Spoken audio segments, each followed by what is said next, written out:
Did the internet just solve the identity of the Office's Scranton Strangler? Office fans desperate to talk about their favorite long-running NBC sitcom just got a shot of unsweetened Dunder Mifflin coffee this week when a theory about the true identity of the Scranton Strangler grew from the ground like a Schrute family beet. For those of you not up on your Office trivia, the Scranton Strangler was a serial killer first mentioned in The Delivery Part 2, the 18th episode of the 6th season where his name appeared on a newspaper headline held by Andy Bernard. The Strangler and his murders were occasionally commented on by the characters and used as a C-plot here and there. Most notably, it was used to have Toby become a jury member for the Strangler's trial in season 7 when he takes a leave of absence from Dunder Mifflin, which allows Holly to come back to reignite her romance with Michael Scott. Fans on Tumblr and Twitter have long suspected that the man who eventually went to jail for being the Scranton Strangler wasn't actually the Strangler, and instead, the true identity of this killer was Toby Flenderson. And until recently, the case was colder than the relationship between Toby and Michael. But earlier this week, the case got injected with some heat after Twitter user @SpencerMcClure posted an in-depth analysis of the long-running theory to the web. Our friends over at the AV Club picked up this thread, and now the case has been reopened faster than you can say, "That's what she said." Let's start with laying out his motives. Toby Flenderson is the HR rep for Dunder Mifflin, which has to be one of the most toxic work environments in the history of television. Ever since his first appearance in season 1 of the show, Toby has gotten no respect from his peers, and he's constantly bullied by his boss, Michael Scott. This complete lack of respect continues all the way until the series finale, where he's fired by new Dunder Mifflin regional manager, Dwight. Bye-bye, Toby.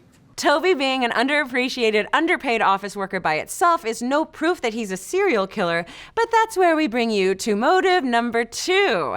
Toby has unrequited feelings for his coworker Pam, and he had to watch while she slowly fell in love with and later married Jim. Remember the anti-romance memo he put out?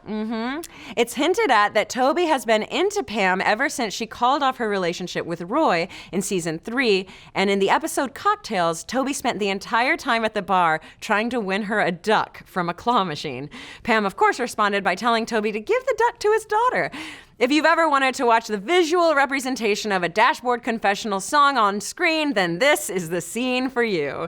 So you could say he's being strangled by his feelings in much the same way the Scranton Strangler choked out his victims. It all makes sense. And for his third and final motive, towards the end of season 4, fed up with his treatment by his coworkers, Toby decided to move to Costa Rica, where we find out in the season 5 opener, he breaks his neck in a zipline accident. He spent months recuperating from his injury in a Costa Rican hospital, thinking about how hated he was by his coworkers and how he could never be with Pam. Much like how Bane broke Batman's back so Batman could feel the pain that Bane has felt his whole life, we think that Toby's neck pain caused by his zipline injury caused him to want to inflict the same neck pain on the people of Scranton. So we've got a motive and a supervillain origin story that would make Alan Moore jealous. But is there any evidence to support this theory? You bet there is. Exhibit A, Toby's mysterious absence during Pam and Jim's baby's birth. The whole office was present at the hospital during the 2-part episode Delivery in season 6, except Toby was gone. And as Twitter detective Spencer points out, we see Toby early on in the episode trying to get onto the elevator, but is blocked by Michael. As we covered under motives, Toby's unrequited love for Pam could have meant that being there when she gave birth to her and Jim's child would be too difficult for him. So difficult, maybe, that it would drive him to murder. There's been a murder in Savannah. Because it is in this very episode that we get our first mention of the Scranton Strangler.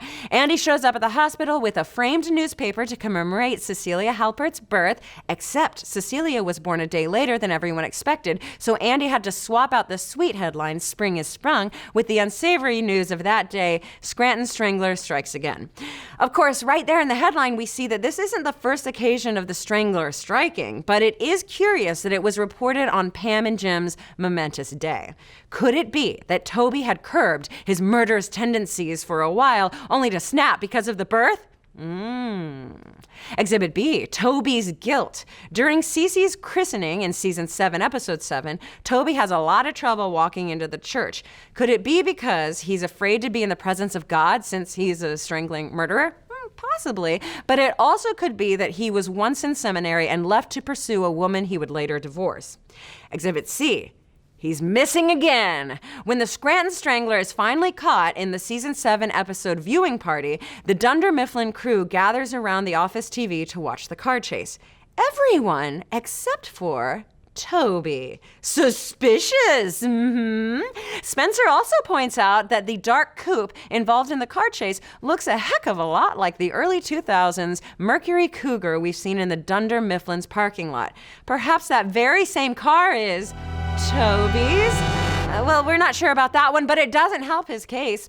And finally, Exhibit D, Toby's Guilt Part 2. In Season 9, possibly fueled by crushing guilt, Toby spills that he's been feeling like they put away the wrong guy. He decides to go visit the guy in prison, then returns with a neck brace. The theory is that this could be because Toby either faked the attack or he confessed to George Howard Scub and George attacked him out of anger. We think the second is more likely. So the question remains, did Toby do it? Was Toby the real Scranton Strangler? Did he help put away an innocent man for his own crimes? To be honest, probably not. But while he might have been the most put-upon employee at Dunder Mifflin, it was more likely he was just checked out instead of strangling people. No, I wouldn't say I have a passion for HR.